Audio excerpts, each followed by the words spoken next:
And welcome to the Champlin Ice Forum. Tuesday night high school boys hockey in the Northwest Suburban Conference tonight on QCTV. The Champlin Park Rebels 10-7-0 hosting the 6-9-2 Elk River Elks. These guys, these two teams meeting for the second time in just a couple of weeks. About 3 weeks to be almost exact. They played on January 4th. That was a 7-5 victory at Elk River. Along with Pete Hayes, I'm Jim Erickson. You see the Elks in the red and Champlin Park in the white. A couple of key players here tonight, certainly for Champlin Park.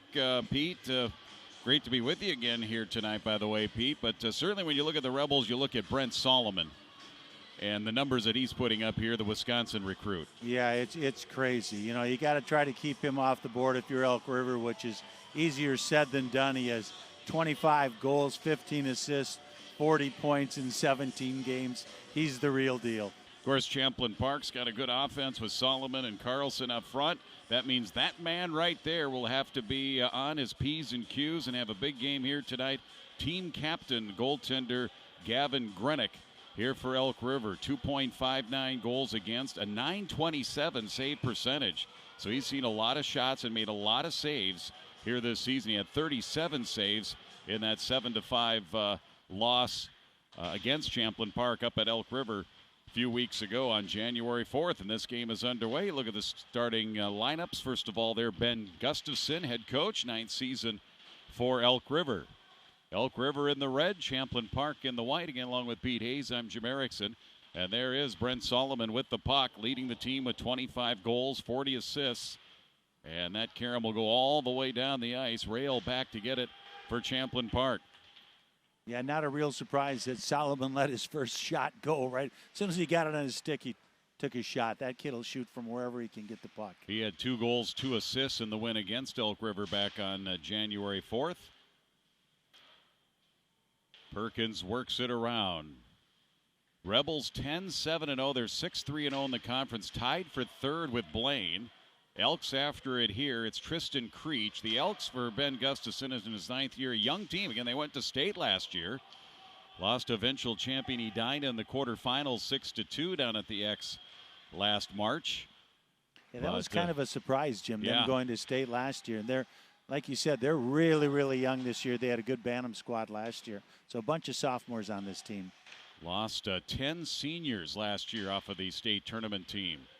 Rebels getting organized in their own zone. Defenseman Jax Warren. The Rebels dealing with some injuries and illness here the last week or so. They end up getting that puck deep. They'll work it back around. Back here to the near side, an empty point. And Brockton Sandel will go back to get it for Champlin Park from his zone. Feeds it up ahead. Wexeth backhands it. Teams chase after it there. First one to it. Grant Schauer, sophomore defenseman. And the Elks get it on the left side, and a shot that goes way high off the glass, off of the stick of Jake Christian, who has 3 goals here this season. Giannis up ahead on the far side. A little bit too far for Tristan Wexeth. Elks get going the other way. Rafferty gets it up ahead to the line. Wexeth picks it off and dumps it right back in. Yeah, you have 2 different styles of play here. Offensively, Champlin Park, they're really offensive, and Elk River's real defensive, so something's got to give here tonight. Long pass, a little bit too far for Solomon. There's Nick Carlson, who leads the team with 26 assists on that top line. Brody Holline, who was on that top line, he is out due to injury, as is Evan Long. Their top defensemen have been playing like 30 minutes a night. He is out. Hope to get him back next week. Yeah, Holline, Jim, was playing on that top line with Solomon and Carlson. And looks like the Carlson boys are together tonight on that first line and Long, the top defenseman for Champlin Park, so they will miss both of those guys tonight. Yeah. O-line had 8 goals, 11 assists, 19 points. So they're missing his numbers there. And Evan Long, they're missing his numbers, 3 goals, 18 assists, 21 points. He had 3 assists in the win up at Elk River. Offensive face-off zone here for the Elks, and a shot from the point by Kotzian. That grazed something out in front, and then it looked like it hit the outside part of the far side post. Cleared up to the line, but not out. Rail here for the Rebels. Up to neutral, Nick Carlson sends it in. Chase is on. Nick Carlson gets to it first, and he feeds it to Solomon right on the doorstep, and the stop made by Grenick. And then he covers it up. 13:42 left first period. It's scoreless. Yeah, nice opportunity right there for Champlin Park. We're going to get another look at it right out in front. And Solomon just missed, but then he tried to bank it off the goaltender's stick. I think he was planning on banking that one in. He's a good enough hockey player where he thinks that way. High hockey IQ going to Wisconsin. Here's the Perkins-Anderson-George line here for Champlin Park. Elks get in the way of that, and they'll bring it back the other way. Jake Christian, one of the team captains, gave it up to the Rebels, who then chip it into the near side. Race is on. Perkins, and along the end wall, Max Peterson on this third line here for Champlin Park. Nearing the 4-minute mark of the first period, no score. Champlin Park jumped out to, a giveaway right out in front. Trying to jam it in was Reese George. Boy, George would like to have that one back right there. He had a great opportunity. Janish a shot, stick saved by Grenick. Rebound behind the net, Cole Perkins. 2 power play goals on the season, 7 total to go with 7 assists. Elks cleared out to center and then dumped right back in by Janish. Tristan Keach leads Elk River in scoring with 14 goals. Logan Rustad leads them with 16 assists. Creech leading the Elks in points as well with 26. Rebels dump it in. Elks after it. Grant Schauer. Bank pass far side, Will Jansen. Looks to backhand it out. Up in the air off of the stick of Wexeth. Bouncing back to the blue line. Peterson has it right back here for the Rebels to Wexeth below the goal line. Spins around. Pazendak.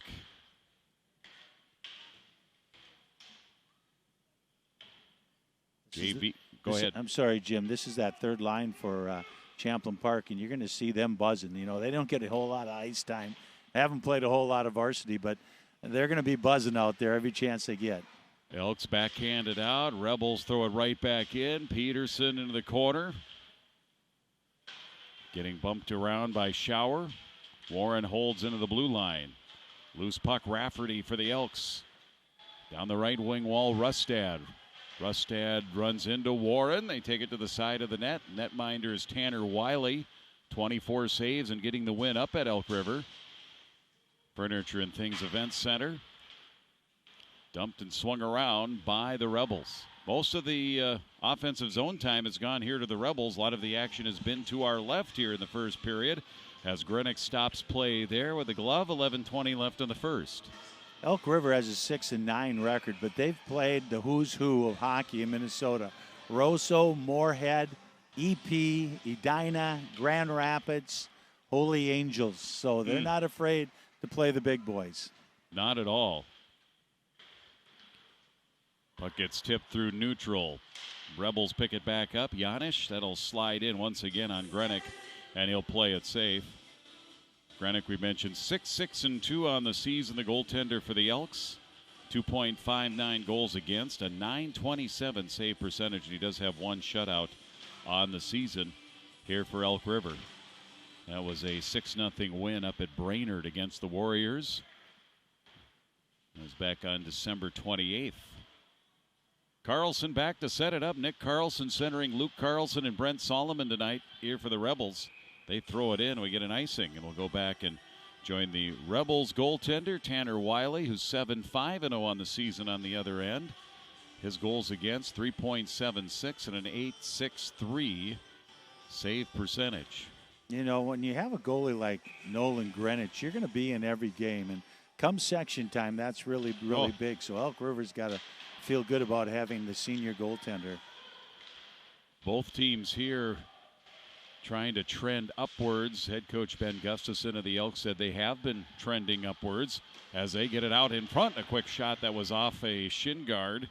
Shot taken by Austin Sinclair, who has a goal and 2 assists on the season. Cleared the other way here by the Rebels. In on the right side, coming in with a low angle shot, and Tommy Olson, the shot blocked by a back-checking defender there for Champlin Park, and the Rebels able to tip it back. And Kotzian will reset here. Neither team's getting a whole lot of possession in the zone. It's one shot and out. Shot from a low angle along the goal line. Saved and covered by Tanner Wiley. We mentioned Elk River trending up here as of late. 4-1-1 in their last 6. They beat St. Michael Albertville. They tied Holy Angels, which is, if there's such thing as a quality tie, that's a quality tie, 1-1. Lost to Rogers 6-0. But then wins over Anoka, and then Centennial in a rematch of last year's consolation final in the state tournament. They beat Centennial up at Elk River 3-2 that game this past Saturday. Rebels go D to D. Long feed ahead. Game Cottons. Third set of D out there right now. Past Solomon here on the pass, who was touched though, no icing. Tracking it down, Kotzian, 8 points on the season, 5 assists, 3 goals for the Elks.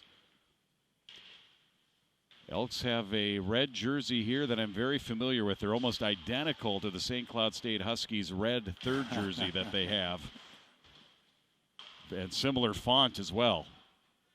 Well, there you go. This should be a really easy game. Very easy. Should be able to pick up the numbers. That's right. But the numbers I might get messed up by the numbers. That's true. Let's start true calling too. St. Cloud State names out there with the various numbers. Oh, nifty move here by Peterson. Skates in on the right side. And the shot, that's Carson Anderson, and the shot, Grenick makes the save. Face-off will be here in the Elks zone after that Anderson drive to the net with 9:05. Still nothing on the board here in the first period. Yeah, there's only been 3 shots on goal. It sure seems like a lot more than that, but right now the Rebels have 2 and 1 for Elk River.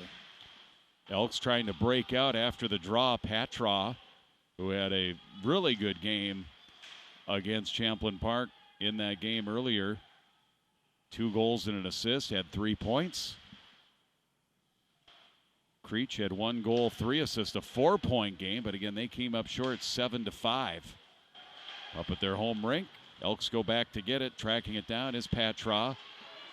In front of the benches, stolen George, and a shot from the right dot. Sails wide to the near corner. Rail comes down to hold it in. Perkins pushes it along the end wall. Hansen for the Elks. Reverses it back for Brady Hansen. All the way down. Should be icing. We get a whistle. Yes, icing here against the Elks. We pass the midway mark of the first period, Pete. Yeah, I think you're going to see a lot of ice time by Jax Warren today. Being that senior, one of the captains on this team, especially with Long out of the game. So I'm guessing we're going to see him every other shift. But so far here, Jim, pretty even game. 8:17 left. Near side wing draw.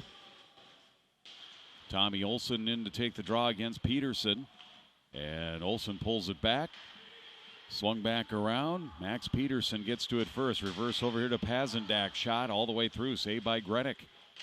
Rebound to the Elks. Backhanded off the far wall by Kotzian. It does sneak out. Back out to neutral. Wexeth at the red line. Dump and chase. Swings it around. Kotzian waits for it.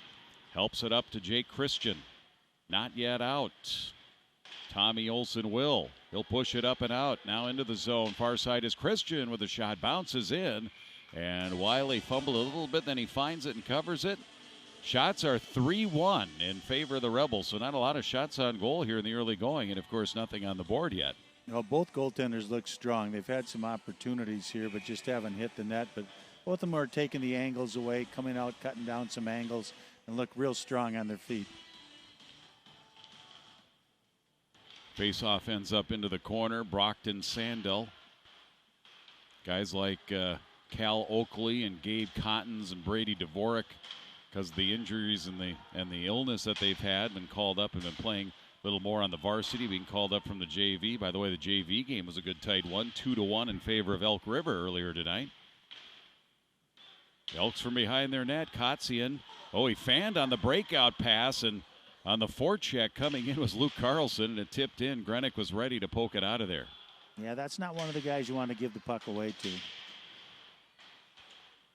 Solomon ends up with it. Here's a guy in the middle being harassed all over him. On the back check was Rustad. Solomon still goes in the corner, climbs the glass, and goes into the netting and on a play. You talk about a guy you don't want to give the puck up to, and a guy who can finish. Certainly Solomon, 25 goals, 15 assists, 40 points. We saw him finish in overtime against Andover, that big night that they had here for Max Ackerson, the young Champlin Park goalie that succumbed to cancer here earlier this season.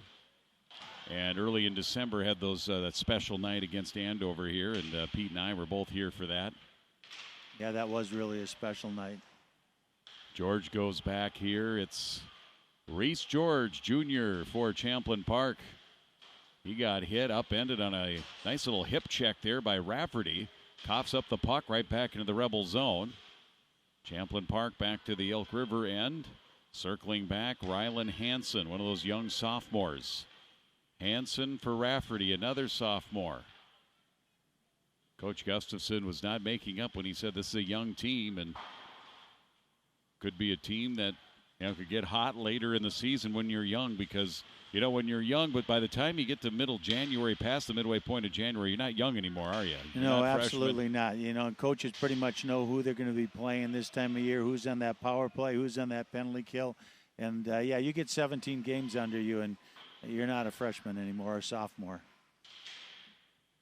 Up to the blue line. Rail could not quite hold it in, reaching out for it. St. Clair thought he might be able to get a break the other way. Elks do end up with it in front of the Champlin Park bench. Now it comes loose, and Warren strides his way in, the big defenseman. Warren spun around to the corner. And then Warren with a big check in on Hill on the end wall, and then it comes loose out in front. Diving save, scrambling by Grenick. He kept it out as the Rebels are right there on the doorstep. Yeah, I think that was Luke Carlson, the younger of the two brothers, but the Carlson boys, they were buzzing right there.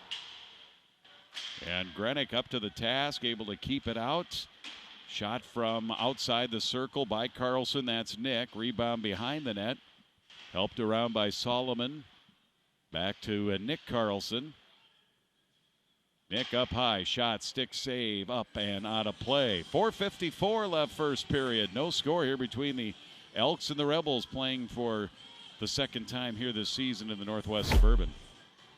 Yeah, here's another look. He comes off that side board. The younger Carlson takes a nice shot, looking to go up top on the short side, and here he comes again. Nice save by the goalie, and the puck just lies there. I think it was the check by Warren in the near side corner that really kind of freed that play up. A nice move, and they score! Luke Patra, who had a big game against Champlin Park up at Elk River. He had 2 goals earlier this month, and he gets one here and a quick little break down the right side, and that makes it 1-0. Well, Patra knows how to score for Elk River. Here's another look at it. He comes on his off wing, takes that shot to the far post. That's his 10th of the year, so he's kind of used to putting the puck in the back of the net. Nice quick move down the right wing and got some separation.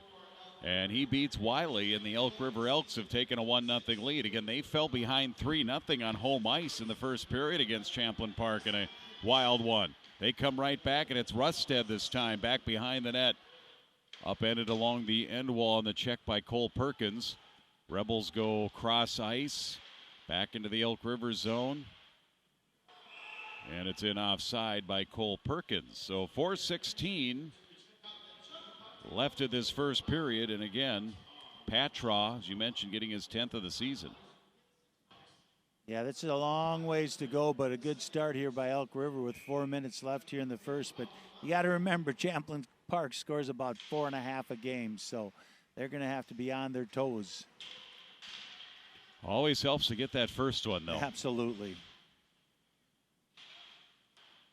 Rebels here near side. They get it to the middle. Nifty stick there by Christensen. Breakout pass. Will Jansen in the middle. The feed didn't quite make it. Back with it along the end wall. Christensen. Jansen. Christensen went out in front to Camp. Cleared out of danger. Sandell now carried out of the zone. It's Wexeth for Champlin Park. Met at the Elk blue line, dumped in. First two at Hansen. Peterson hands it now. Wexeth for the Rebels. They reverse over Janich. He tees it up, lets one fly that goes wide. Off the end wall. Referee gets out of the way. And it'll be the Elks who pick it up. Send it up and out, bouncing around. Derek Rail, sophomore for the Rebels, will go back. They'll settle it up. Janich comes here to the near side, crosses the red line, and then dumps it in. We've been seeing a lot of dump and chase here by both teams so far, which isn't a bad strategy. Nick and Luke Carlson, two-man game there, up to Janich again. This time, little snapper that ends up bouncing around. Didn't get all of that. Solomon ends up with a rebound. Luke Carlson behind the net.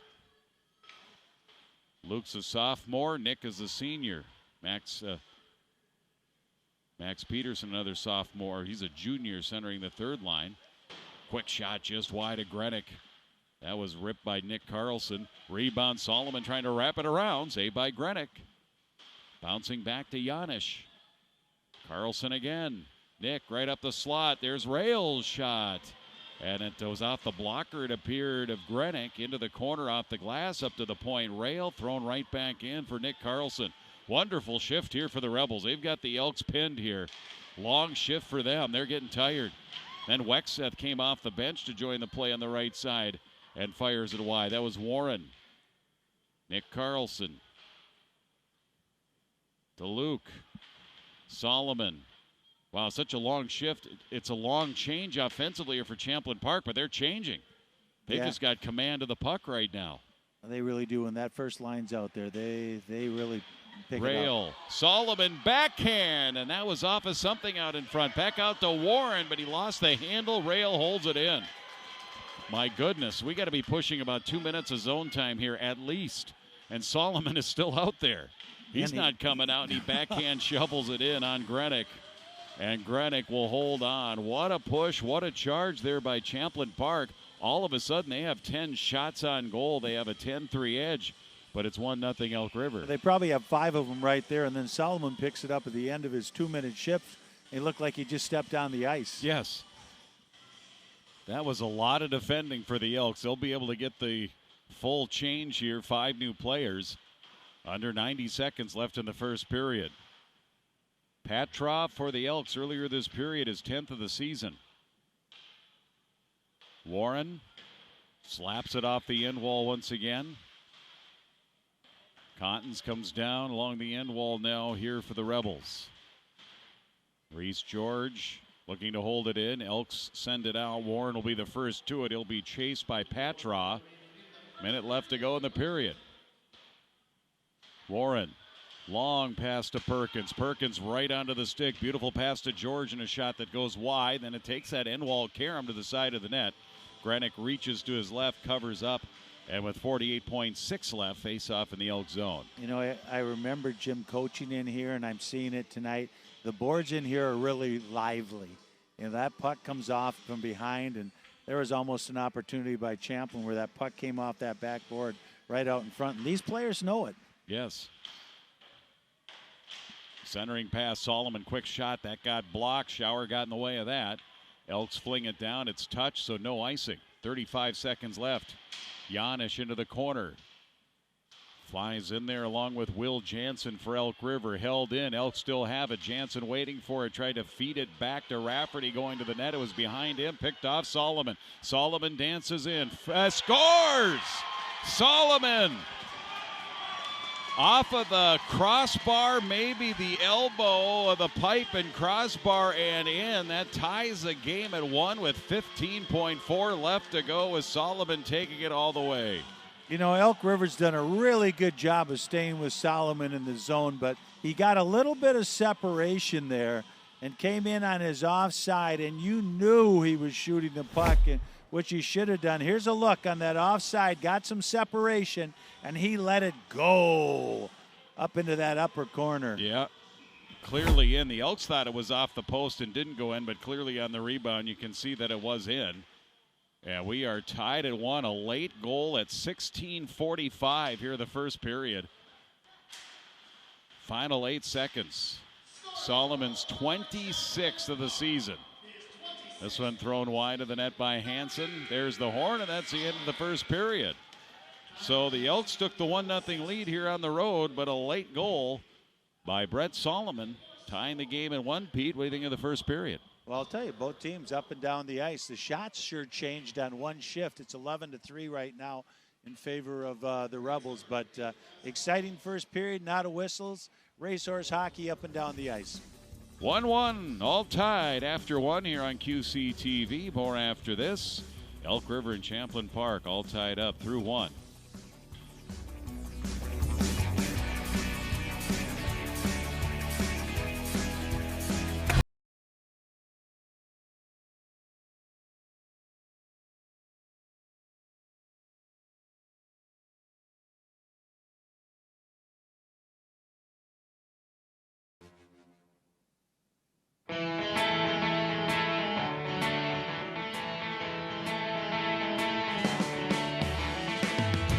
Champlin's Police and Fire Open House returns to the Champlin Public Works Building on Saturday, October 5th.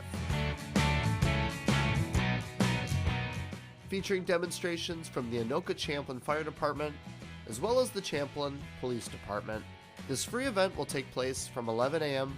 to 2 p.m.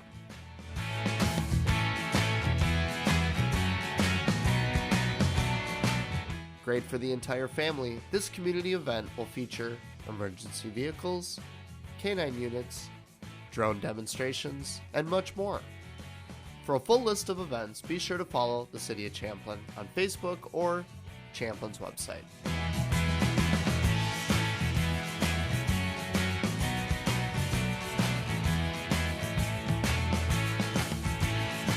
We'll see you at this year's Police and Fire Open House on October 5th.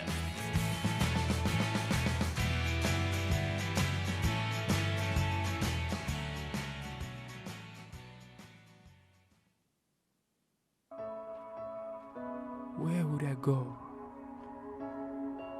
if the world had no limits? If I could defy all boundaries?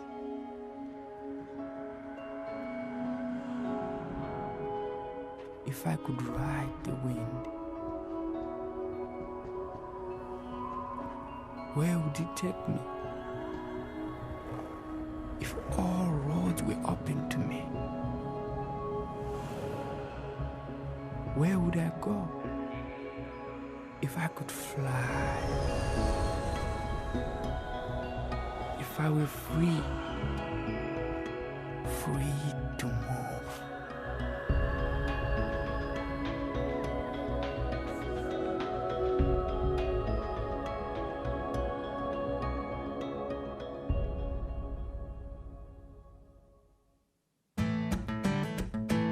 The Champlin Police Department plays a huge role in the city of Champlin.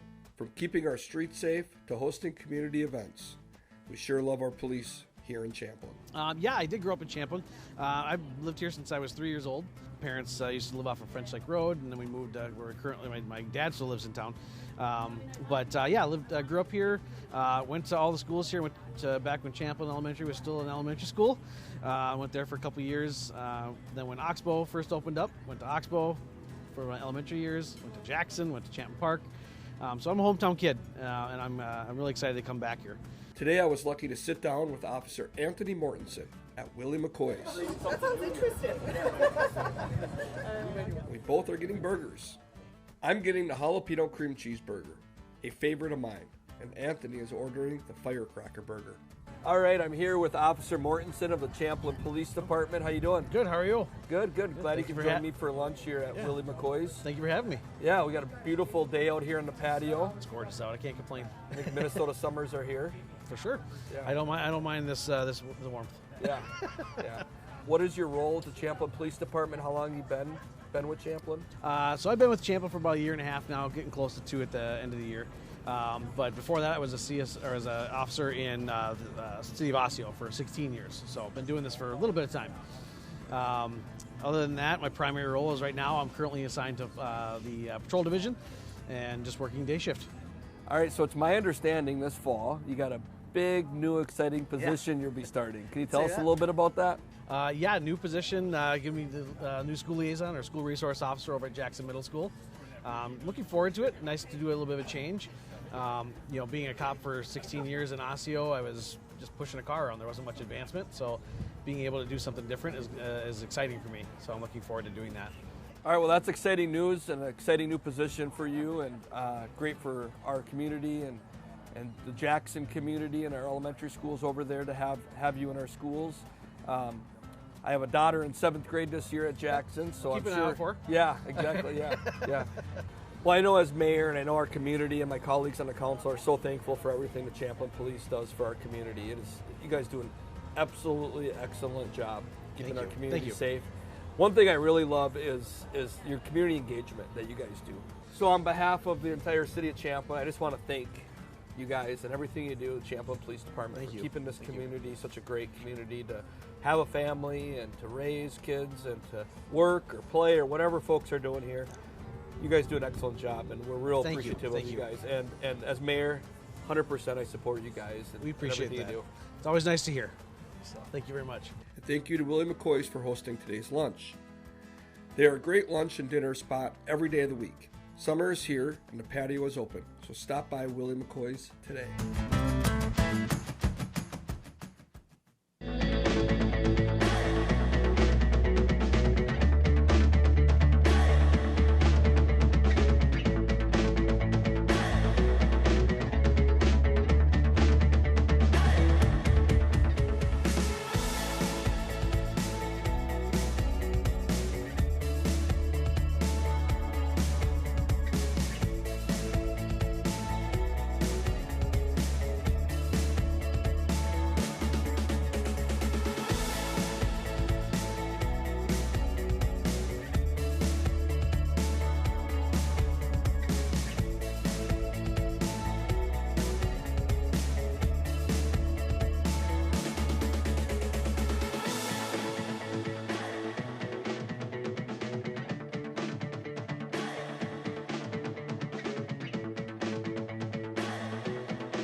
Probably the main thing I enjoy about working with the City of Champlin is the people that work for the city.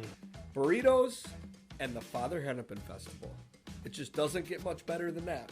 The Father Hennepin Festival is Champlin's annual flagship event, and I look forward to it each year. I'll do the Baja California burrito. On this edition of Lunch with the Mayor, I sat down to have a chat with Andy Singleton, who has been with the City of Champlin for 27 years. Andy works in the Champlin Parks and Recreation Department, and today we're at El Toro Mexican Restaurant.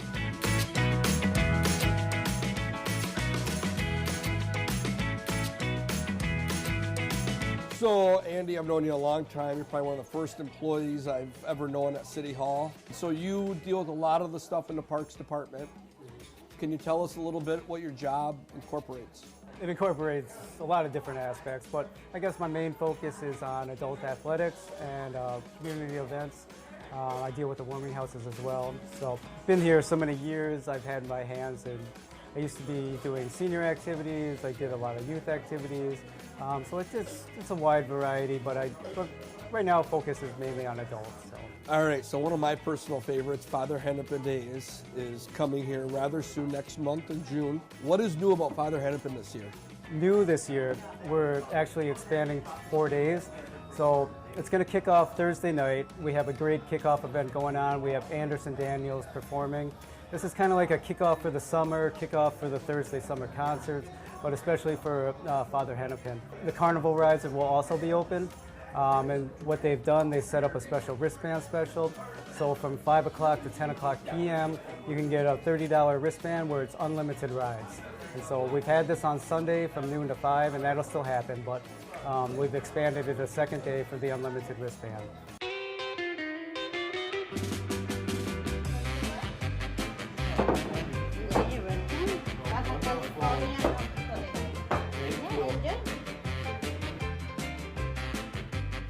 Anderson takes the stage at 6 p.m., but at 5 p.m., what is new to kick off Father Hennepin on Thursday night? We have a tailgate with the mayor and city council. This will be a great opportunity. We're going to have a dunk tank out there. This is your chance to come out, dunk the mayor. You know, the chief of police has already confirmed, and hopefully we're going to get some city council or maybe some city staff. Friday night, we have our traditional parade. That's at 6:30 p.m. If you're still looking to get your business in the parade, still taking applications. Well, my food was absolutely excellent. I was only able to get through about half my burrito. So this will be dinner tonight. How was yours? Oh, the food was excellent. I highly recommend anybody, if you've never come here before, definitely come and try the food. It's well worth it. Thank you for everything you do for the city. Thanks for coming to lunch today, sharing a little bit about yourself and what you do with the community. If you happen to see Andy out in the city, maybe it's at Father Hennepin Days or up at the Mississippi Crossings, stop by and say hi. And thank you to El Toro for hosting today's event. You can find El Toro on Douglas Drive at 190. And they have a huge menu, so stop in. And remember to support your local restaurants.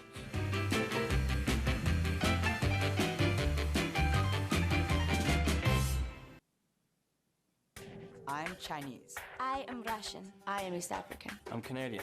I am Filipino. I am Irish. I am Bulgarian. Korean. I am American. I am Brazilian. Italian. Mexican. I'm British. Swedish. French. I'm Israeli. Mongolian. I'm South African. Japanese. We are mankind.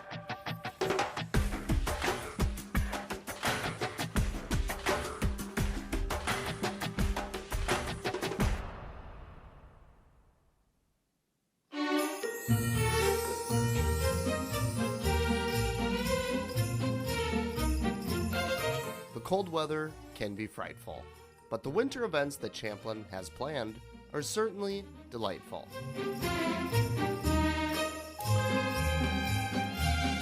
Hey, let's check in with the new Winter 2024 edition of the Champlin Chronicle. Mayor Ryan Sabet starts each issue with his Mayor's Corner section. Hey, and just a friendly reminder to check out his monthly Lunch with the Mayor segment that can be found right here on QCTV. The first big winter event in Champlin is the Christmas at the Crossings. Champlin's Christmas at the Crossings will be held on Friday, December 6th from 4 to 7 p.m. at the Champlin Mississippi Crossings Event Center.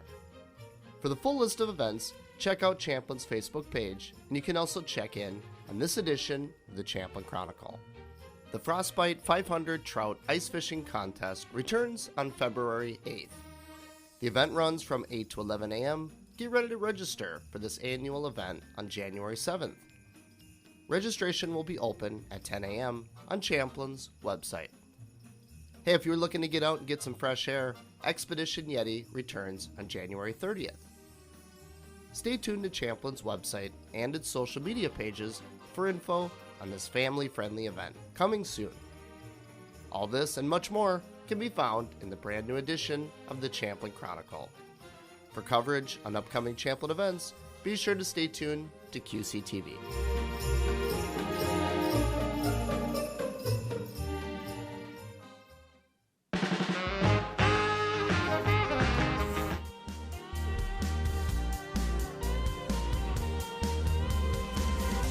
And we are getting set for the second period, all tied at 1. A quick look back at that first period. As it was close, nip and tuck back and forth. Champlin Park really had the advantage for much of that first period, Pete, as far as offensive zone time and some grade A chances. But it was actually Elk River that would jump out here first on that play right there. Patraw scoring his 10th of the season at the 12-16 mark. Creech had the assist, and that made a 1-0 Elk River.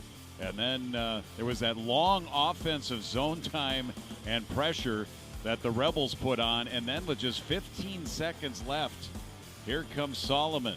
into the zone, to the middle, up high, and just into the corner of the net. And Solomon scores his 26th at 16:45 of the first period. That was an unassisted goal. You see Brent right there, and that tied the game at 1, and that's where we're at right now, starting the second period with 17 minutes up on the board. Yeah, as an opposing coach, you hate giving up that goal under 5 minutes, and Champlin Park was able to do that, so that puts them on the board. We're going to start all even here in the second period at 1-1. That first period, we went without a penalty, so no power plays in period number 1. It'll be the Nick Carlson line, Carlson, and Solomon. And it's Rustad centering Creech and Patraw. Top line here for the Elks. And the second period underway here from the Champlin Ice Forum, along with Pete Hayes. I'm Jim Erickson. Tuesday night action. Both of these teams have just 7 games remaining. Here's a pass up to the point, but it's out of the reach of Janisch. And the Rebels clear it on themselves. They'll have to go all the way back down and reset. Goalie Tanner Wiley there stops it, swings it around. Elks pounce up to the line. It's right along the line. They're able to hold it in. Janisch here for the Rebels getting to it first. Chasing it is Rustad. Helped around for Brent Sullivan. He's going to need some help from Derek Rail into the corner. Bouncing around, picked off, backhand shovel shot right on the money there by Creech. And a save by Wiley. Rebound Elks. Good counter here by Elk River on the opening shift of the second period, opening minute. Yeah, especially going against that number 1 line for Champlin, that we're going to see a whole lot of. Champlin Park missing 3 forwards tonight, so you're going to see a whole lot of that top line for Champlin Park. Back up, Janisch will dump it in. He leaves on the defensive change here for Champlin Park. Cole Perkins, Anderson, that George line out there now. Perkins spinning around back behind the net in a 1-1 game. Perkins, George behind the Elk River net. Elks have Christian with the puck. Anderson slips in past him with a pickpocket, and then he has it in turn stolen away by Rustad. Jax Warren comes in on him to separate the puck. Out to center, dumped in by the Elks. And no whistles to start this second period. We played a couple minutes here already. Both teams flying up and down the ice. Grant Shower going back to reset, but then he lost it. George had it. Shower gets it back. Flips it up ahead to neutral. Past Sandell at the line, and then dumped in again by the Rebels. Brennick stops it behind the net. Swings it around the near side. A lot of bodies along the wall. Kotzian through the center circle. Gains the zone, head up. Drop pass on the right side. Wrist shot, and it's right into the glove of Wiley. The shot by Andrew Sweet on the right side. Number 17, the senior defenseman. Face off in the Rebel zone. Yeah, nice little drop pass right there. Really didn't have that lane to shoot it. Dropped it off, and Elk River got a good opportunity to score there. Right wing draw. Peterson going up against Christensen.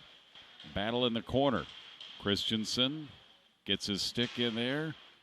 Trying to keep that puck alive. Up the wall for Rafferty. Up to the point. Cross ice here. D-to-D Shower in the middle. And looking to stick on it was Jansen to direct it in, but it snuck past him. Reverse back around by Champlin Park. They can't clear. Working it here is Max Janisch. Up to the line. Reaching for it. Shower can't hold it. He'll backpedal all the way back. Give his Elks here a little bit of space. Try the long pass up to the red line. Rebels pounce on that. Wexeth, number 7, along with the other white shirts in there. Wexeth comes free with it, dumps it in, then steps over the boards. Yeah, nice idea right there by Champlin Park. Out there for about 45 seconds. Get that puck in. Get that top line back out on the ice. Brent Solomon goes back to his own zone to get it, then he tries to receive a feed from Janisch. From the defensive zone, gets tipped in deep. Elks tracking it down. Shower up to the half wall, and that's as far as it got because that's where Rail came down to pinch. Solomon has it back, makes a nice move from the wall to the left wing, and he's got a shot, and he flings that one off the glass. Yeah, Solomon with a big, heavy shot. He loves Jim coming across the ice from that offside. He's going to the net. They feed on the left side. Pad save made by Grenick. Good shot by the defenseman Warren, who jumped into the play. And now the Elks with speed. The other way is Patra, who has the goal. He kind of goes in awkwardly in along the end wall. And Warren flips it back to the way. Solomon makes a nice move, slips around a defender, comes in with a backhand off the end wall, tried to center, taken out of the play. Hansen for the Elks also took his stick away, knocked down to the ice. Elk River cross ice, offside momentarily. They'll have to touch up. George takes a cross ice pass for the Rebels, and he'll swing it around. To it first is Perkins. Takes a check there from Hansen. Good physical play up along the end wall. Perkins trying to curl out from there. Gives it up to George. Back to Perkins. He's behind the net. Perkins with 7 goals on the season. Basically, 2 of the team's top goal scorers scoring here tonight. Patra is not their top goal scorer, but his number 2. Scored his 10th of the season for the Elks. And, of course, Solomon leading the Rebels by a pile as far as goals. Giannis, shot, blocked. That's off the shaft of the stick of Patra. Elks had numbers coming back the other way, but could not get organized with Patra trying to track it down. And the Rebels fling it back in. You know, I didn't check today, but he's got to be right up there. I know the last game I did with him when he had 20 goals, and that was last week. He's got to be right up there, a leading goal scorer in the state of Minnesota. Puck stop behind the net. Grenick trying to pick up his 7th win of the season. Grenick has 2 assists on the season here this year, the Elk River goaltender. His backup is Jack Stimmick, who's played in 3 games and has 3 decisions here, but has been basically Grenick all season long, wearing that C for Elk River. All tied at 1. Shots are 12-5 Champlin Park. Shots are 2-1 Elk River here in the second period as we get close to 6 minutes in. Good tight game here. Very different game tonight than what we had up at Elk River earlier this month on January 4th. That was a wild one, 12 combined goals. Yeah, so I would think that Ben Gustafson's got to feel pretty good, being the defensive team that they are, that it's 1-1 right now when there was 12 scored last time they played. Kotzian coming in was looking for the drop pass, but the Rebels had that nicely covered. They get it up to Luke Carlson.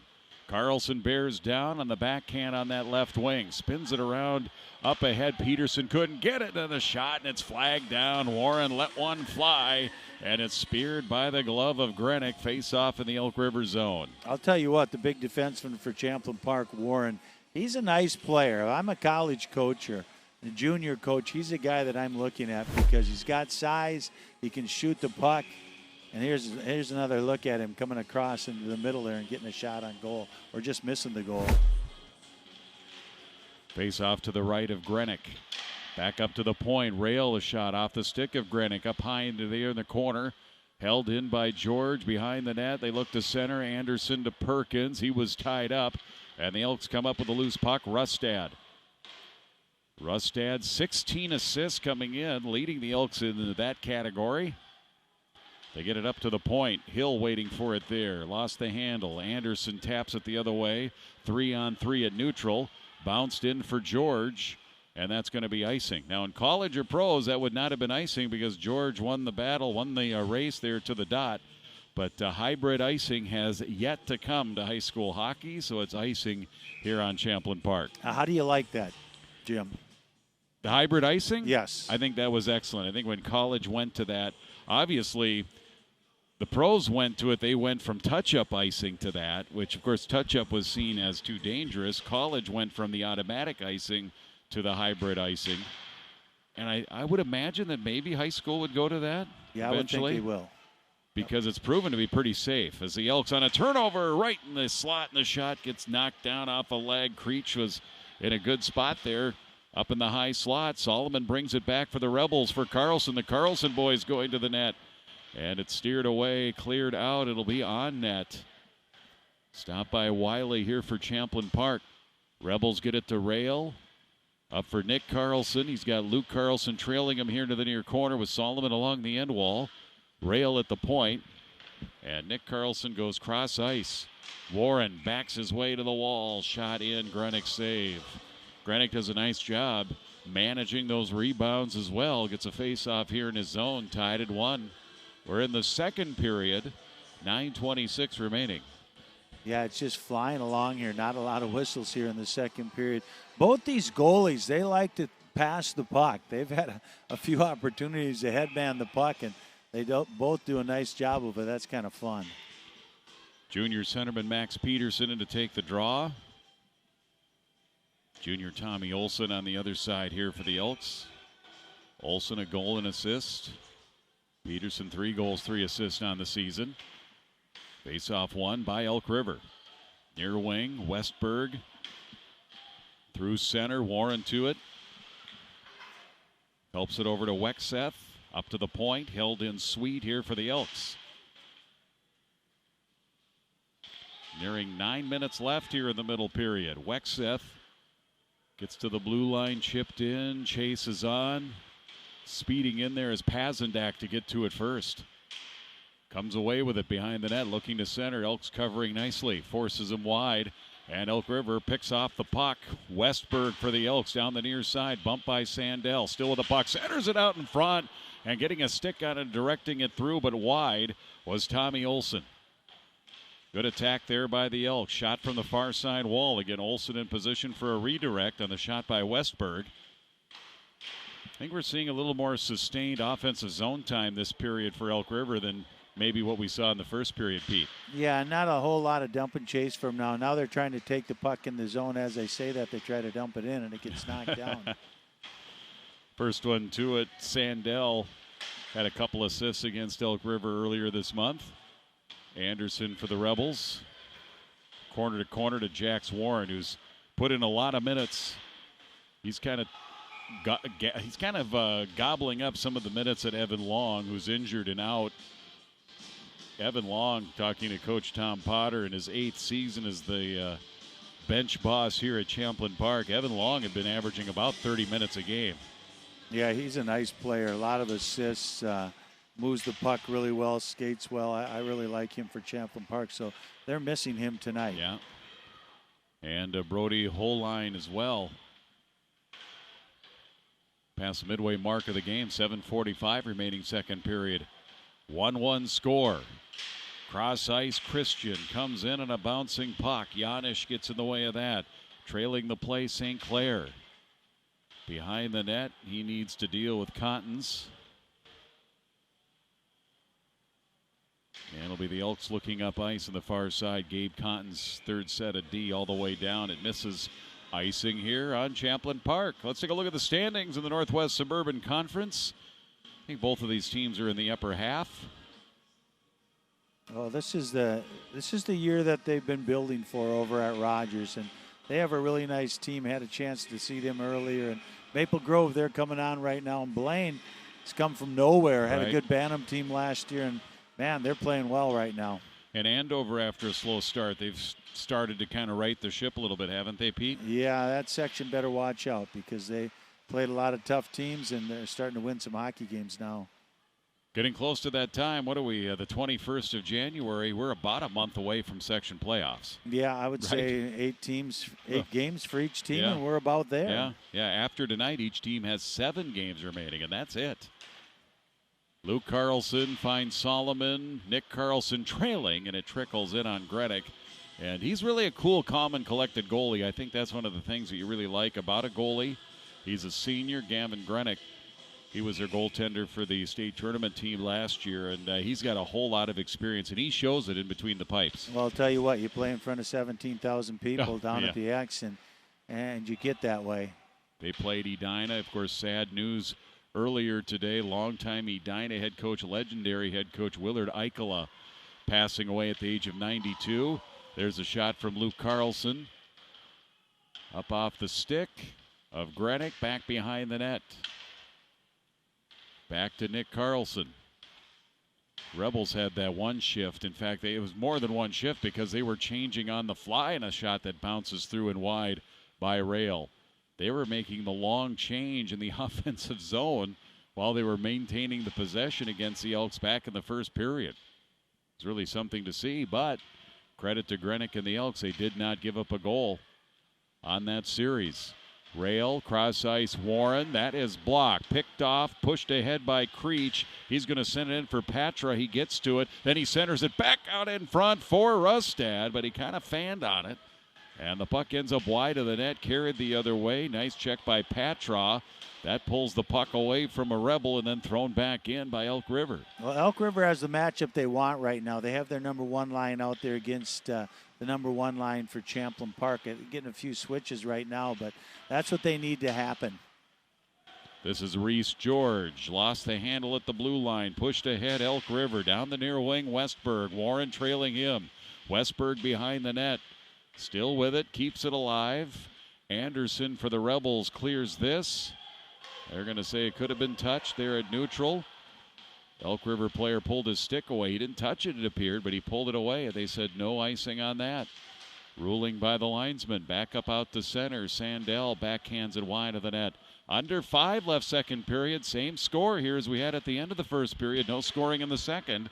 Elks come back. Open ice hit by Janisch. Puck comes free off of that.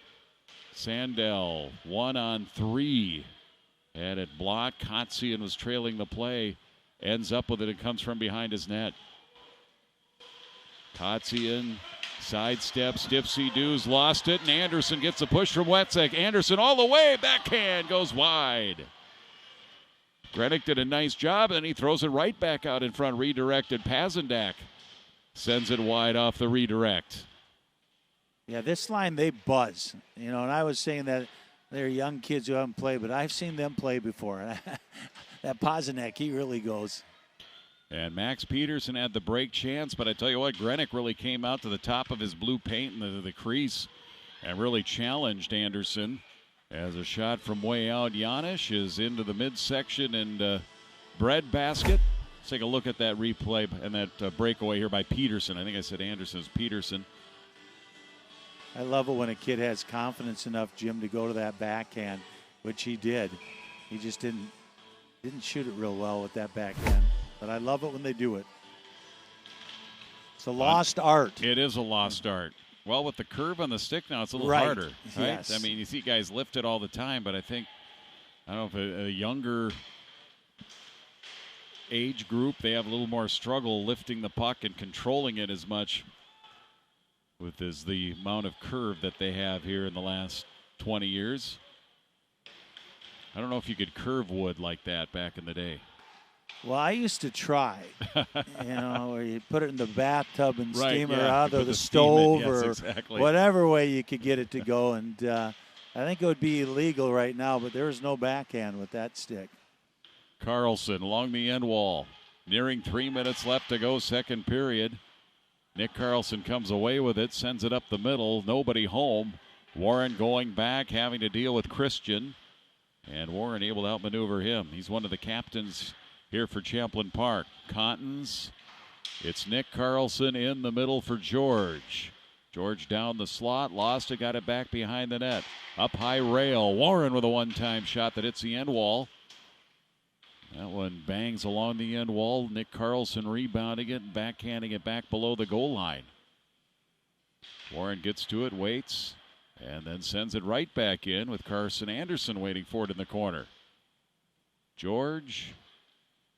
Rustad slipped in to steal. Perkins trying to come down in that left wing. He runs into opposition there. George backhands it again. Perkins up to the point. One-time shot bouncing at wide rail.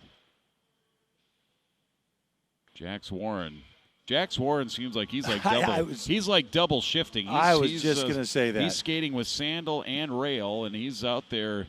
They're giving him a lot of minutes now. He'll get some rest, and he'll sit down. But it seems like every other defensive shift, Jax Warren is out there, and the face-off will come up here. Might even be 2 out of 3 defensive shifts. It's Jax Warren. He's sitting on the board right now because it's closer to the ice. Yes. He's not even sitting on the bench because he knows he's going in. He knows he's coming back in. Low angle shot saved by Grenick. Rebound far side, and Grenick got another piece of it.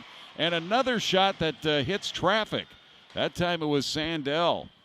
Good flurry there by the Rebels. Couple of saves by Grenick.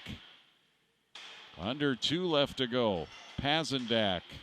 Giannis shot saved by Grenick. Rebels are starting to put some heat here. But Gavin Grenick has been up to the task and keeps it 1-1. I think Peterson had another look. Let's see right here down low. 22. Let's see if he does. Took his time, came around nice, and Greenwich went right with him. But Peterson, he's had a couple great opportunities to put Champlin ahead. Face off to the right-hand side of Greenwich. In the corner, under 2 left in a scoreless second period, tied at 1.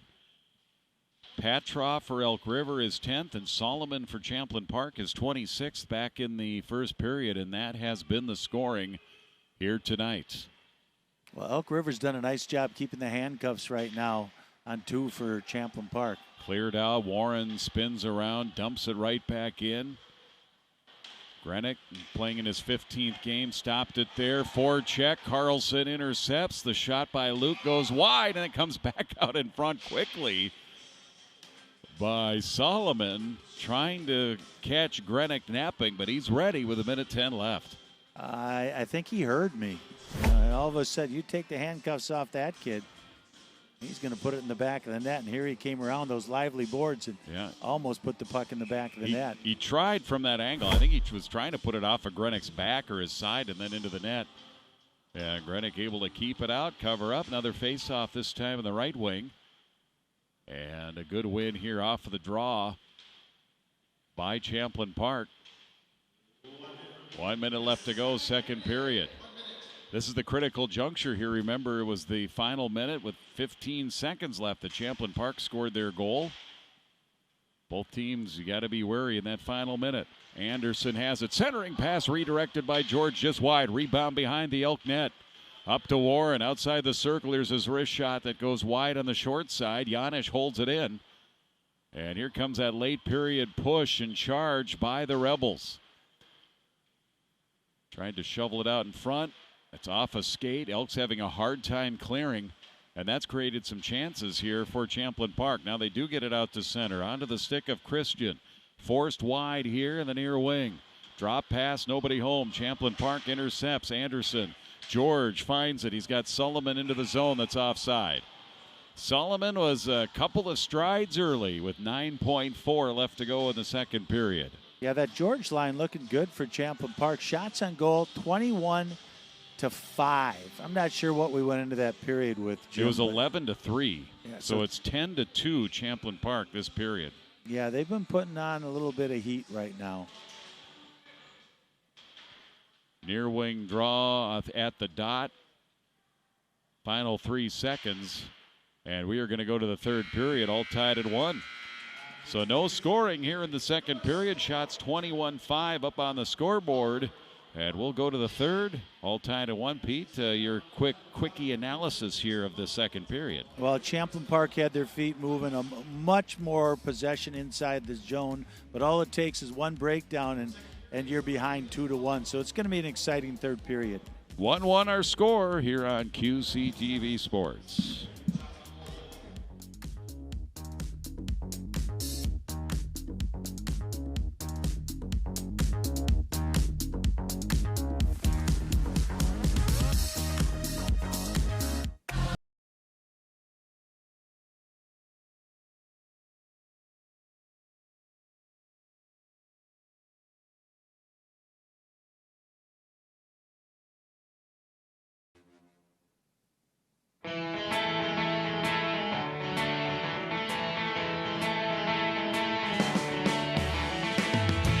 Champlin's Police and Fire Open House returns to the Champlin Public Works Building on Saturday, October 5th. Featuring demonstrations from the Anoka Champlin Fire Department, as well as the Champlin Police Department, this free event will take place from 11 a.m. to 2 p.m.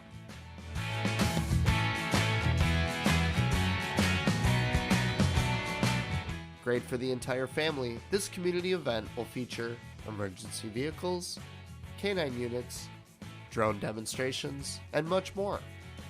For a full list of events, be sure to follow the City of Champlin on Facebook or Champlin's website.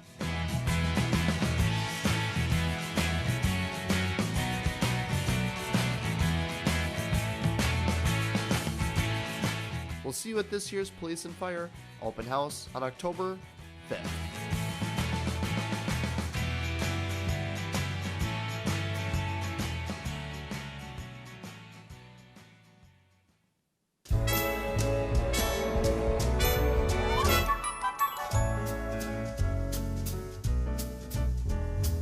Time to lace up those skates because outdoor skating in Champlin is now open for 2025.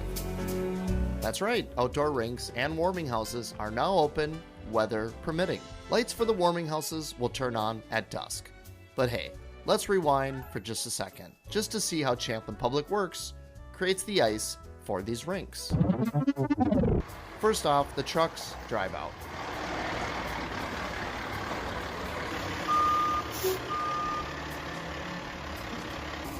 Spreading water evenly across the ground, which creates thin layers of ice. After some fine tuning, presto, you have outdoor skating rinks. Here are a few locations that will be open for outdoor skating.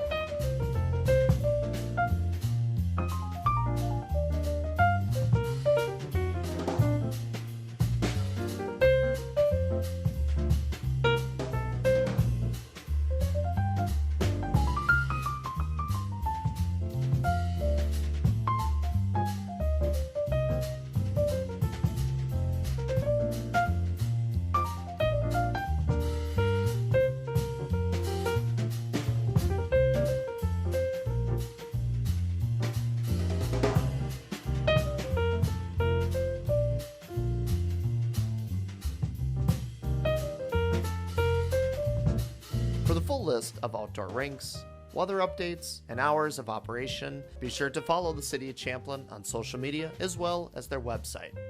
We cannot wait to see you out on the ice.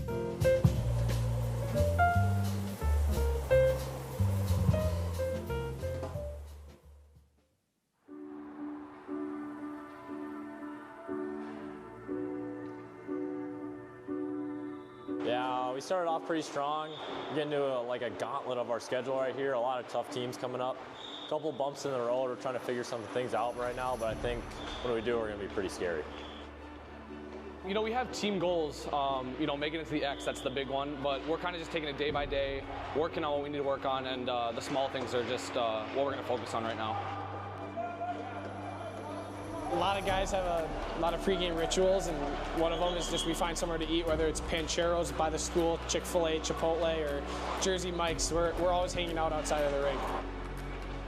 Going to adversity right away, that really helps us, and especially showing what we need to work at and what we need to get better at.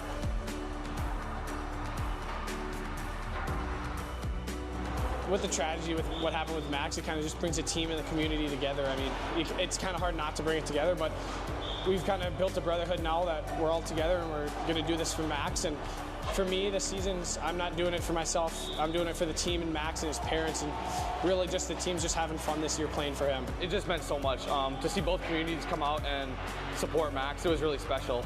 It was really tough right away for everyone. Everyone knows him pretty personally. A really great kid, awesome guy. There's a big crowd here tonight. They have come out, this community has come out here tonight to help support Max Ackerson's family, his memory, and it's just so tragic when somebody so young and so vibrant, a hockey player, a goalie, would have been on the high school team, JV or varsity this year.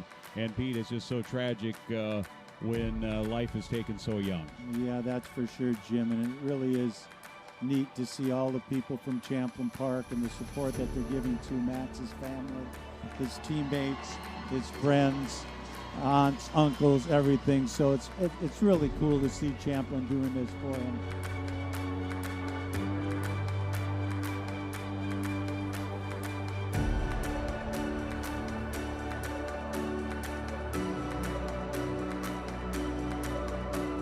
Yeah, it was crazy walking in at like 4:30 for the JV game, and it's sold out pretty much, and you're warming up, people are running around you, and it's just crazy to see the turnout from this community and the fans for not only just us, but for Max and a good cause.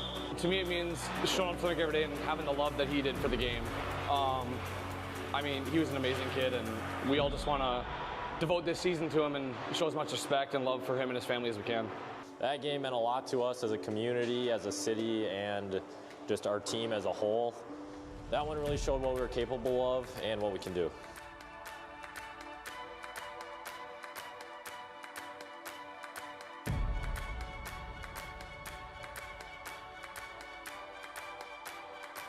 Favorite memory so far, definitely the Andover game, just the whole thing about it, how many people were there, the overtime win.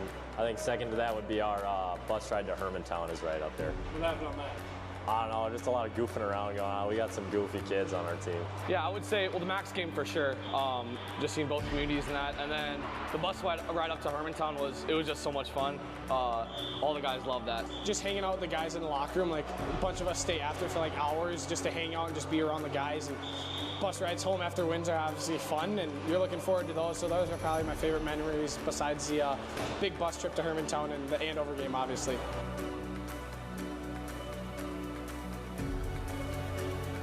I am pretty superstitious. It switches up on how I play though. So if I'm playing good, I'll usually stick with the same stuff, trying to be on the same timing. If I play bad, then I'll switch it up. I always bring the same water bottle to the rink. I'm always drinking out of the same water bottle, and then just kind of not so much superstition stuff, but more stuff that I kind of do every single time to get me prepared, whether that be like taping my stick in the same spot or, you know, doing some finishing touches on my gear or whatnot when I'm getting ready. I would say Centennial. We play them twice this year, as well as Elk River. Those are always two good games, fun games that everyone looks forward to on the schedule. Main goal is a team goal, go to the state tournament. That's what we're focused on right now. Team goals are obviously to win the conference championship and obviously section championship and make it to the X, and that's obviously the big goal for us. And I'm not too focused on the individual goals right now. I just want to have fun with my boys and enjoy this and win a section and conference championship. Overtime, an 8-minute overtime, sudden death comes to Solomon, he scores! Loose puck, and Solomon 11 seconds in. He beats Cruitt. That was quick, and Champlin Park playing for Max here tonight. They get a win for Max.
Where would I go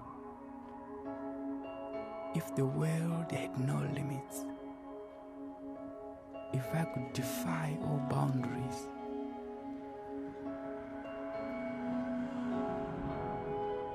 If I could ride the wind? Where would it take me? If all roads were open to me? Where would I go if I could fly?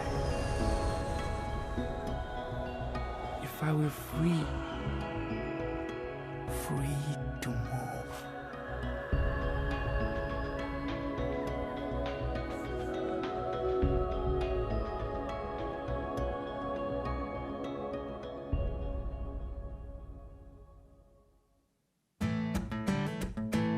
The Champlin Police Department plays a huge role in the city of Champlin.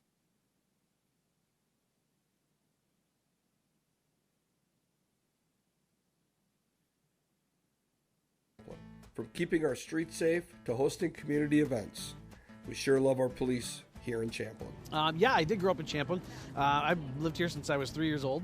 Parents used to live off of French Lake Road, and then we moved where currently my dad still lives in town. I grew up here, went to all the schools here, went to back when Champlin Elementary was still an elementary school. Went there for a couple years. Then when Oxbow first opened up, went to Oxbow for my elementary years, went to Jackson, went to Champlin Park. So I'm a hometown kid, and I'm really excited to come back here. Today I was lucky to sit down with Officer Anthony Mortensen at Willie McCoy's. That sounds interesting. We both are getting burgers. I'm getting the jalapeno cream cheese burger, a favorite of mine. and Anthony is ordering the firecracker burger. All right, I'm here with Officer Mortensen of the Champlin Police Department. How you doing? Good, how are you? Good. Glad you could join me for lunch here at Willie McCoy's. Thank you for having me. Yeah, we got a beautiful day out here on the patio. It's gorgeous out, I can't complain. I think Minnesota summers are here. For sure. Yeah. I don't mind this the warmth. Yeah. What is your role with the Champlin Police Department? How long have you been with Champlin?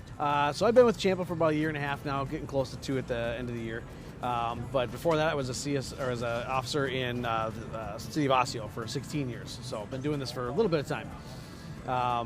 Other than that, my primary role is right now I'm currently assigned to the patrol division and just working day shift.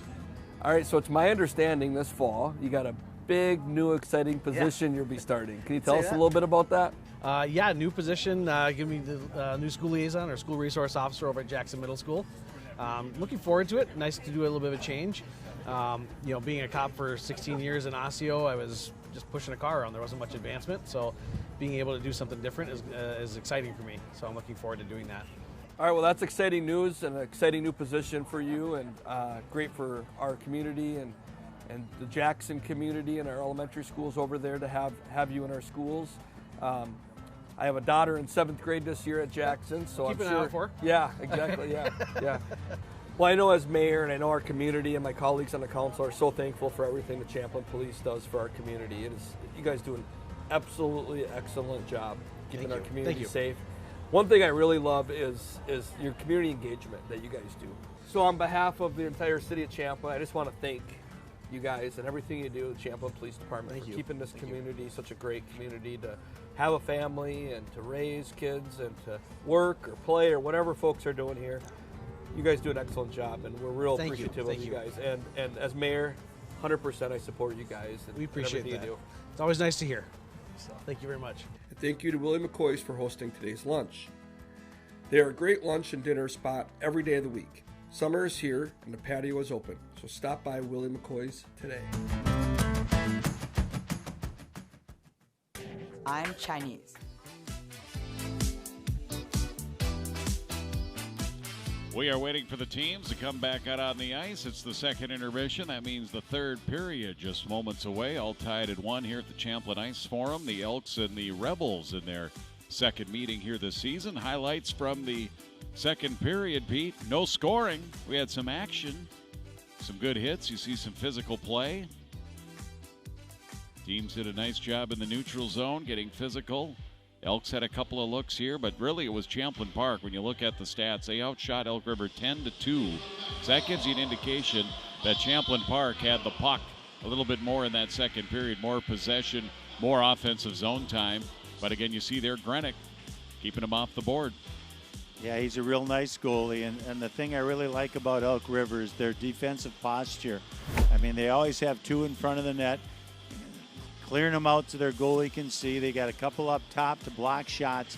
So they're doing a real nice job in their defensive zone, and they have to because they're getting outshot 21-5 right now. There you see head coach Tom Potter in the Max Ackerson jersey, playing for Max here this year for the Champlin Park Rebels high school and youth programs. Both teams back out on the ice.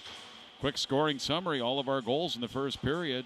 Patrov for Elk River is 10th of the season at 12-16. A nice break down the right wing. Creech got the assist on that. It was his 10th of the season, 1-0 Elk River. And then the final 15 seconds, 16:45 of the first period, it was Solomon scoring his 26th. And I did look, he's 3rd in the state in goal scoring behind Henry Lechner, who has 32 for Holy Angels. That's a whole bunch. That is a pile of goals. I don't know if you score 32. Can you remember all of them? I really doubt it. I don't know because I never was close to that. Tell you what, Wiley's got to stay on his toes right now. He hasn't seen a whole lot of puck. Probably has cold feet. He's only had 5 shots on goal, so he's got to stay on his game and stay alert.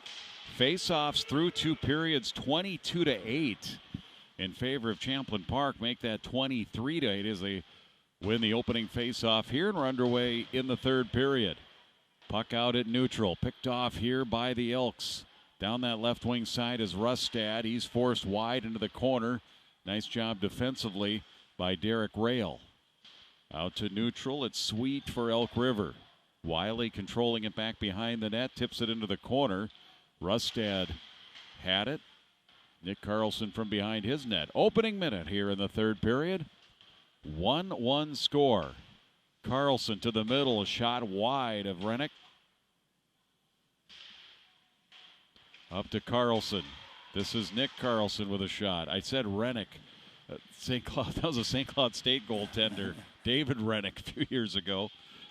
You knew Told these you I might jerseys do were it. going to These get you. jerseys are going to get me eventually. Oh, and out in front, and I think Rennick got a piece of that. It was the dangerous Solomon right out in front above the crease, a little backhand that ended up in the corner.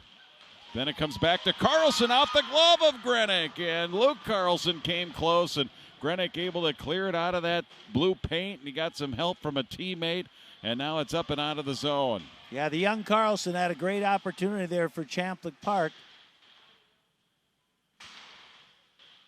Back up into the Elk River zone. Perkins now. He's run into from behind by St. Clair, knocks him down, but Perkins able to get right back up and continue to attack. George, Anderson, and Wall. Kotzian on him. He goes down. We're going to get our first penalty of the game. Kotzian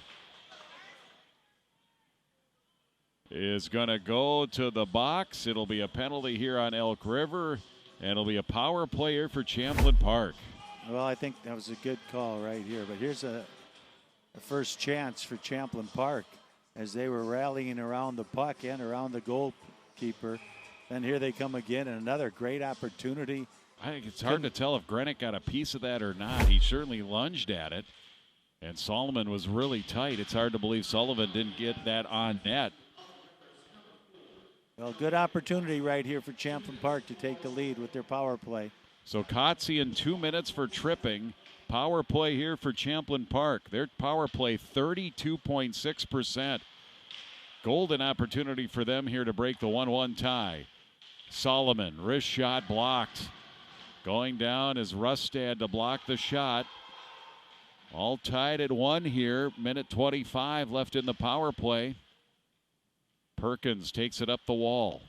Gets it to Solomon. Solomon, 5 power play goals on the season. Through the slot, out of the reach of Warren. Crashing into the corner.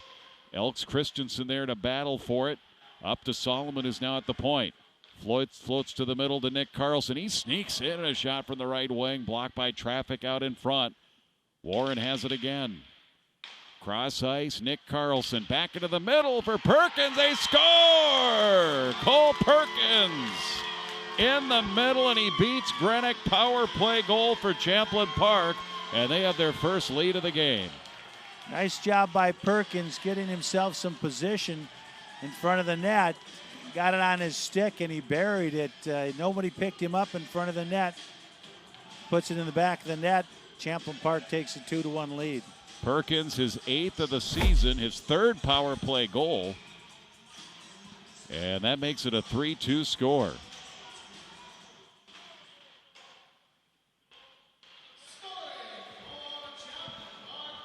So they conferred on the power play. Champlin Park's power play 1 for 2 up at Elk River. So Perkins scoring the goal. Back to live action. You know, that power play, Jim, is at 32.6 clip. That's pretty good. You'll take that. Nick Carlson and Brent Solomon each getting the assists on that goal by Perkins.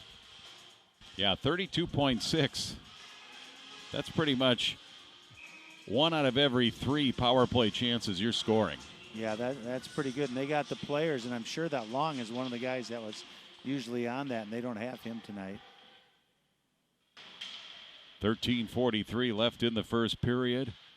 Champlin Park right back to work. Yeah, Long on the season with 9 power play assists. I figured if he had 26 assists, he probably had a few Yeah. power play assists. So Champlin Park, their first lead of the game. It's 2-1. Puck near corner in the Elk River zone up to Cottons. Cottons, Wexeth. Near side wall into the corner. Poke free by Kotze, and then it slides in, and Grenick holds on. Face off in the Elk River zone. Now it's up to Elk River. They got to find a way to generate some offense here because they have just 5 shots on goal and just 2 shots on goal since the first period. Well, this is when Champlin Park needs to be smart, and don't pinch as a defenseman unless you know you can get to the puck. Make sure that you keep that third player high, and you should be okay. Warren, a shot off a body and wide. It's funny you mention that because up off the side of the net, comes right up the slot. Warren, that left-hand shot, bounced it into Carlson. That's Luke to Nick. Nick up and down the wall behind the net here to Luke Carlson. Coming in to poke it away from behind is Rustad out to center. Creech, cross ice. Patrow has the goal tonight. Rustad into the corner. After it is Sandell. They go in along the end wall. Nick Carlson reaching in.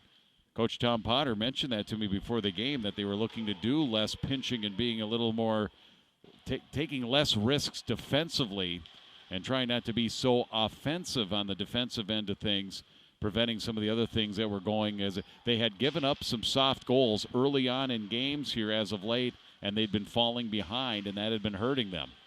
Well, if they stay playing defense here, they should be in good shape. Solomon makes a strong drive to the move. He gets to the net. He makes a move along the near side goal line. Got an edge. Another shot.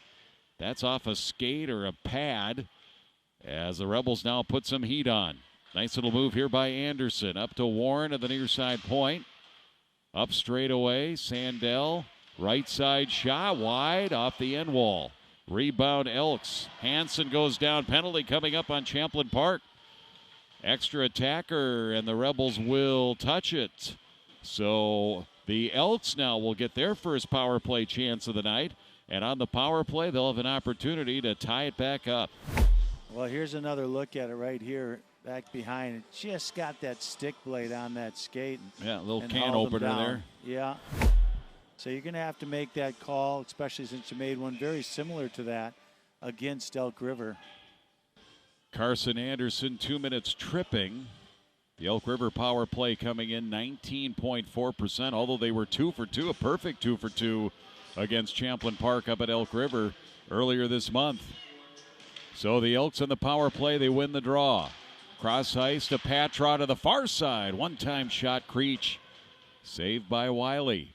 Creech has it back. In low for Rustad. Bouncing over to Patrow. He'll circle around. Cross ice again to Creech. In amongst the bodies. Tipped up here. First to it is Hansen. He'll hold it in. Hansen for Patrow over to the far side. Trying to direct it in as Creech. He fanned on it. Rebound cleared by Champlin Park. They're really looking for that one-timer on the far side to their leading scorer. And he's had a couple of opportunities so far. Minute 10 left in the power play here for Elk River. Trailing it 2-1. Rustad comes in. Free entry into the zone. Up high. Kotzian over far side. Creech in the middle, and a shot that went wide. Off the glass and high and then down.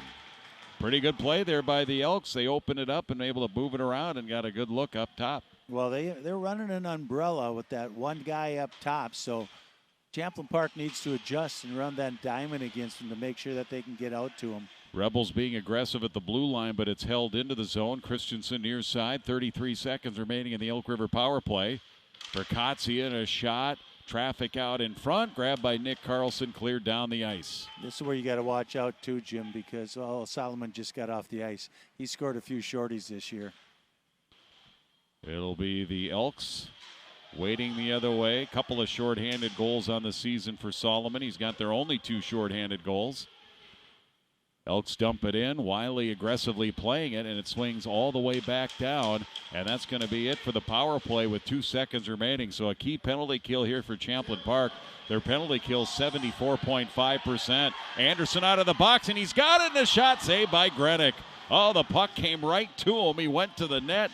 And on the right side, he had a teammate just waiting for Carson Anderson. Anderson has it back. Perkins near side, George. Off of Perkins to George, near wing shot. Grenick save. Keeps it 2-1. That Anderson, he's a little water bug out there. He's had a few good opportunities. And here's another look at it right in here. He's done all alone. Tries to go back to where he came from. but couldn't put it past the goalie. He was right out of the box, and you have to account for the guy coming out of the box. And sometimes that's hard. Here's a quick shot. Goes wide. End wall Karam up to Sandell. Shot blocked in front of Grenick. Rebound Elks Creech. Tracks it down. Shot scooped. And Wiley will play it safe here. Under 9 minutes remaining in the third period. So the difference here in the third, special teams. Champlin Park converts on the power play. Elk River cannot. You know, if you're Elk River right now and you're the coaching staff, it's shoot, shoot, shoot. Throw everything on net. Let's get some traffic in front of the goalie and see if we can put one in that way. Rustad against Nick Carlson on the faceoff. Carlson wins it. And tipped into the Elk River zone. Solomon, first one to it is Sweetigan. Solomon committed to Wisconsin and the Badgers. Solomon bumped down along the end wall. Hill trying to keep it alive and clear. Comes to Carlson and Nick right in on Grenick. He'll glove and save with 8:36 left. I'd love to see how many of these last 8 minutes that Warren gets. He's going to be out there a whole lot. Shots are 30-6. Champlin Park 9-1 here in the third period, despite the fact Elk River at the power play, just one shot on goal here this period. Cotton's fanned on it, comes out of the zone, almost a 2-on-1 there for the Elks, but it ends up at the Champlin Park blue line, then ahead up to Anderson. He's offside. Yeah, that's what I'm talking about right there. You know, if you're not going to be able to get that thing in deep, you better bail out and have them come on you 2-on-2 instead of 2-on-1. Face-off won by Tommy Olson, pulls it back, dumped in by the Elks' Brady Hansen. Wiley stops it, far point. This is Rylan Hansen. Shot wide of the net. Back into the corner for the Elks' Olson. Pushed in along that end wall. Gabe Cottons, one of the young defensemen, a junior, seeing a little more varsity time here with the injuries and the illness that they've had. Long feed George. He's going to track it down. George behind the net. Trailing him is Hansen. Stops him there, but Anderson there to pick up the puck. Anderson, little flip in the middle. Up to Cottons. Tried to go to the middle, also down the slot with kind of a shot pass. Anderson ends up with it again. Reverses it into the corner. Perkins waiting for it here. Perkins double teamed by the Elks. Puck free for Olson. Up ahead to the line. It comes out of the zone, back in. Reaching it for it was Cottons. Comes through the center circle. Anderson advances for George. Tip back to Anderson. Grabbed by the Elks. Flipped wide of the net. No icing, so Wiley will play it. Nearing 7 minutes remaining in the third period. Shots on goal are lopsided. 30-7 here for the Rebels, but the score much closer. 2-1. Yeah, I think the shot differentials come in where Champlin's getting a lot more possession inside the zone, where Elk River's just getting there at one shot and out. Centering pass. Christian couldn't control out in front of the net. Brings it back behind the net. Drops it off. Christensen. Far side half wall. Down for Christian. Christian and Christensen on this line. Little tip out in front. Loose puck comes all the way up. Kotzian off traffic. Elks trying to maintain some offensive time. Ends up onto the stick of the Rebels' Cottons. Bounces, rolls, twists, turns. No icing. No, that's exactly what Elk River needs to do, Jim. Get that puck to the point, get traffic in front of the net, which they did on that last possession. Creech trying to get behind the defense. Didn't quite work. Nick Carlson with a pickoff, but then his pass intercepted in turn. Hill comes across offside on Elk River. 6:08 left in the third. 2-1 Rebels. The change in game of the goal here right now. The one that gave them the lead was the .250 goal power play earlier this period. Perkins, his 8th of the season, 3rd power play goal. And that's where right now, 2-1. Elks off of the draw in the neutral zone, dumped it in.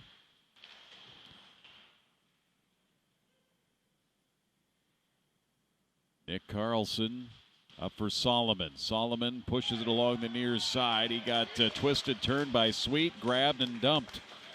It's going to be interference officially here against the Elks. And Solomon, just a lot of skill, a lot of offensive talent. You got to find a way, and you know that the Elk River Elks are saying, hey, we got to find a way to slow up Sweet.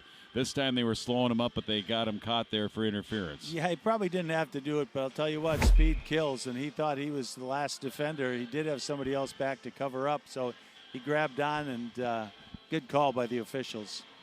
So Andrew Sweet to the box, 2-minute interference. Power play here for Champlin Park. This is a must-kill situation for the Elks. Solomon shot off of bodies, high in the air, bounces back to Warren. Champlin Park 1 for 1 on the power play tonight. Nick Carlson, Solomon back to Carlson. Shot, pad, save made by Grenick. Rebound, Warren. It's Carlson again. Solomon on that right side of the circle. Saucer across to Warren, missed his stick, and out of the zone. This is where if you're Champlin Park, you want to work that puck down low so you don't get any shots blocked up top. Nick Carlson into the corner, brings it back out.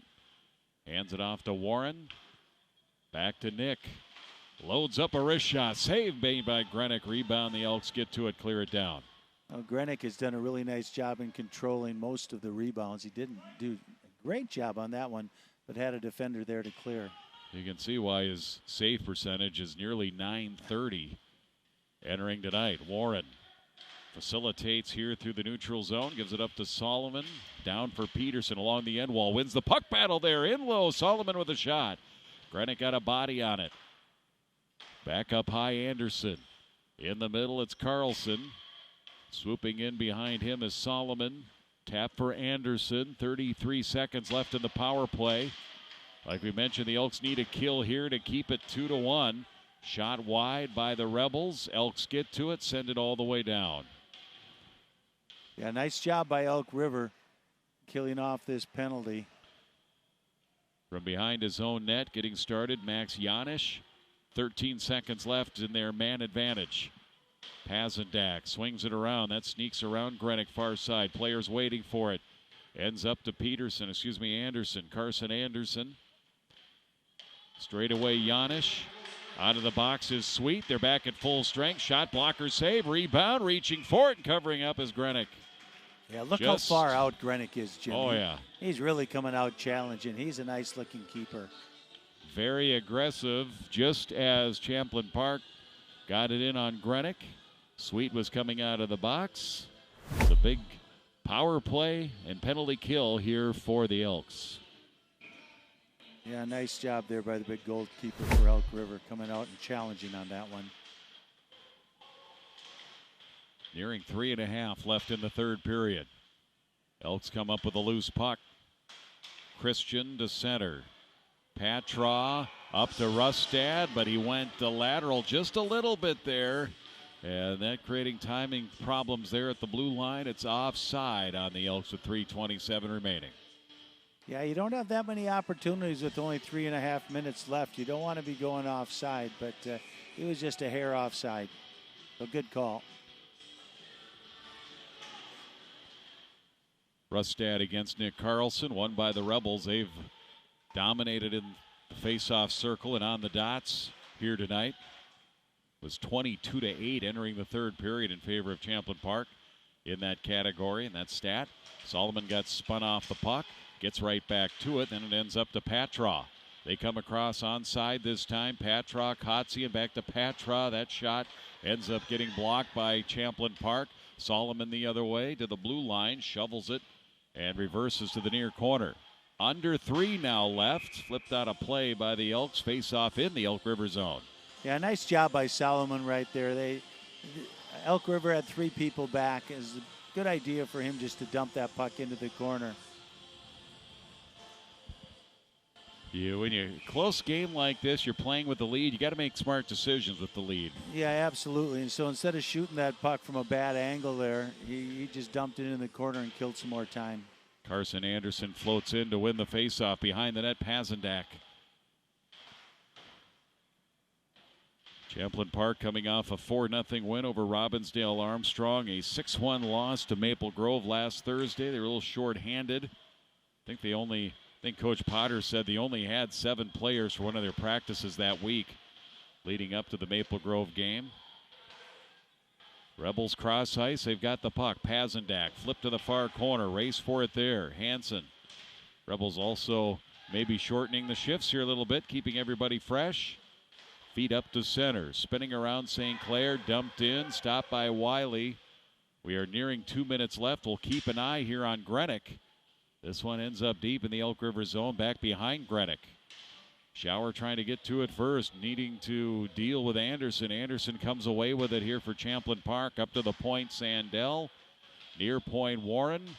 Just a little backhand flip to the near corner. Get the pucks deep, force the Elks to work hard to try and get out of the zone. They're the team that needs to attack the other way.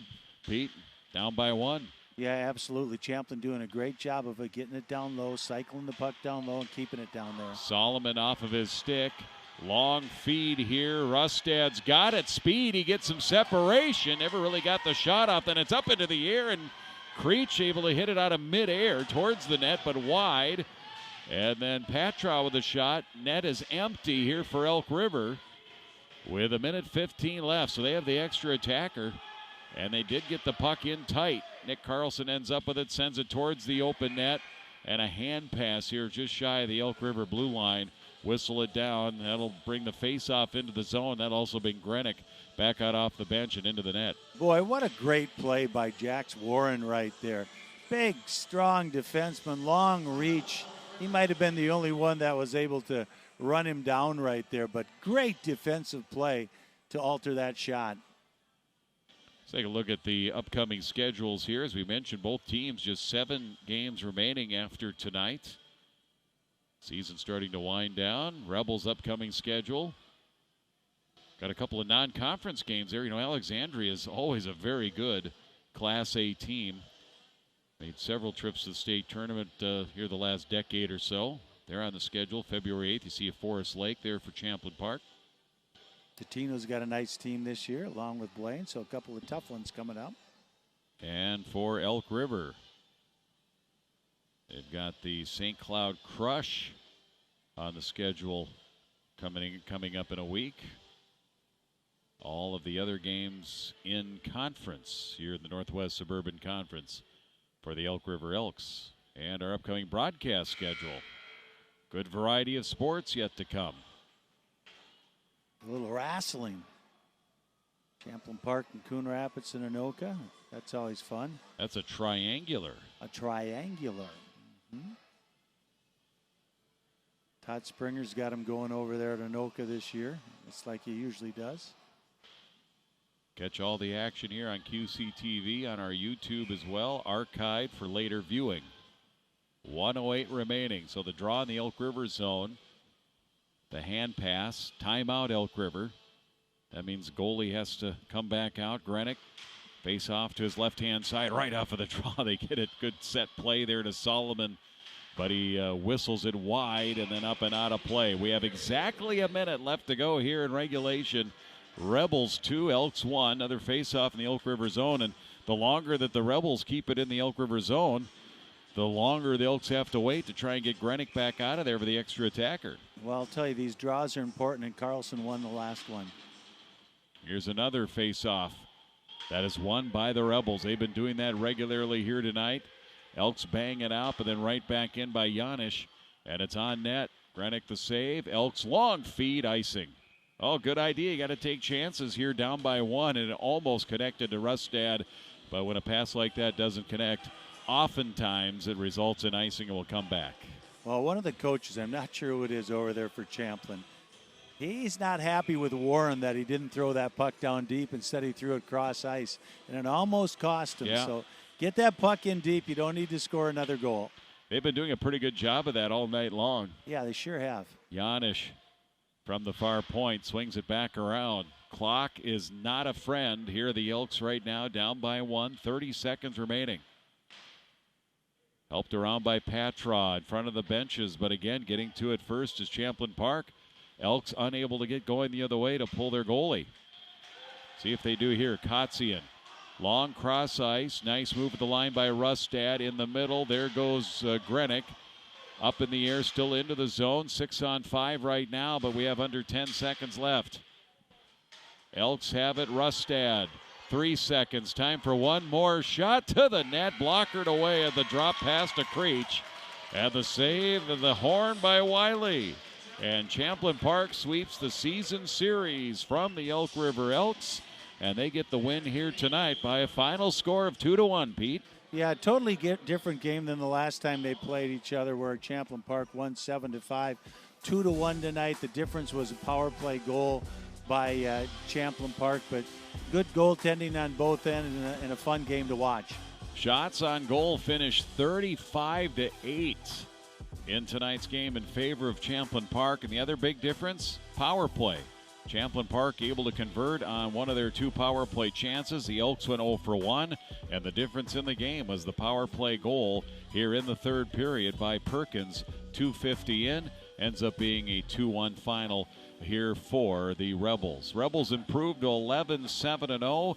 They go to 7-3-0 in conference play. And again, their next game, they host Osseo on Saturday. Meanwhile, for the Elks, they fall to 6-10-2, 3-5-0 in the Northwest Suburban. Elk River will host Maple Grove coming up on Thursday. For Pete Hayes, for our staff here, our great camera people here in the arena, and everybody in the truck, I'm Jim Erickson. Again, your final here tonight, Champlin Park gets a 2-1 win over Elk River. Good night, everybody, from the Champlin Ice Forum. You've been watching high school boys hockey on QCTV Sports.